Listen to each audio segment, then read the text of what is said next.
Okay, I did not expect to get the response I did on my last post. If you'd like the TLDR version, here it is. Dad moved out, moved in with a drunken psycho. I believe my dad met said psycho at his old workplace. Neither of them really liked their boss, and being the controlling bitch she is, she convinced my dad to start a business with her. So they started a business. The name was made up of parts of both mine and Matt's names. Well, our real names. At the time, I felt really special and honored to have my name being used in a business. The company was an IT communications type thing, phone systems, company phones, and the like. It started off okay, I guess. I'm still a bit in the dark about how the company really operated. They seemed to have piles and piles of phone boxes and phone systems in their office, a room with a few desks, and the piles just seemed to grow. They never really went down in number. If anything, they just moved them around rooms in the house to fit more in.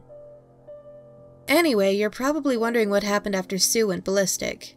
Well, of course it remained in my mind, but it wasn't something that was going to stop me from visiting my dad.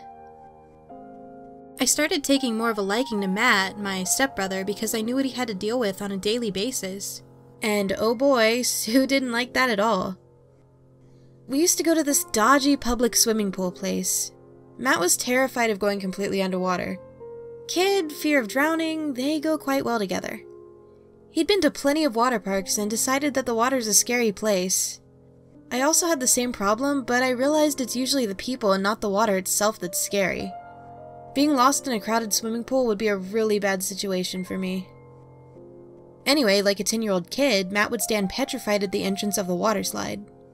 I'd try my best to coax him onto them, but ultimately had to allow his decision to bail out.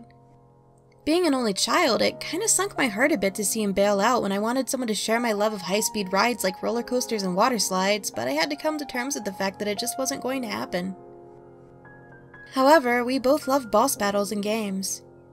While Matt laid on one of those huge pool float things, I would jump out of the water and shake the float and try to knock him off, pretending to fight a boss. Of course, I didn't purposely try and fucking drown the poor thing. I just shook the float enough to make him laugh and clutch on to stay on top of it and just generally have a good time. Yes, he would sometimes fall in and sputter a bit, but it was always an overreaction. I always quickly plucked him out and back to safety. Where was Sue, you ask? Sat drunk on the side. Just spaced out on the makeshift beach they had. Dad stayed with her so she didn't fall in, I guess. So it was me and a 10-year-old kid who couldn't really swim. You can see where this is going. Matt fell off the float and I didn't see. I noticed that Dad was frantically pointing at something and I turned to see Matt flailing about. Of course, I quickly brought him back to the surface. Quite a minor event, isn't it? Yes, I wasn't looking for a moment, but for God's sake, trusting a 12-year-old kid with a 10-year-old's life was pointless and very, very dangerous to say the least. Here's another anecdote. Dad, Sue, and I went to a park together. We decided to play some football. I can't kick, as I'm nowhere near the sporty type. I ended up hitting her square between the eyes, and she took it personally. Once, in the car, I had a cardboard tube left over from some sweets. Sue leaned her makeup-laden face between the seats because she wanted a kiss or something equally disturbing. I didn't see her. I chucked the tube into the back seat, but instead it hit her face. Of course, she took it personally. These anecdotes seem a bit random, don't they? Well, I used to get emails in which these events were brought up. I used to get accused of trying to drown her son. Are you kidding me? He fell off the floaty for like 3 seconds and I picked him back up. There should have been a responsible adult in the water, too.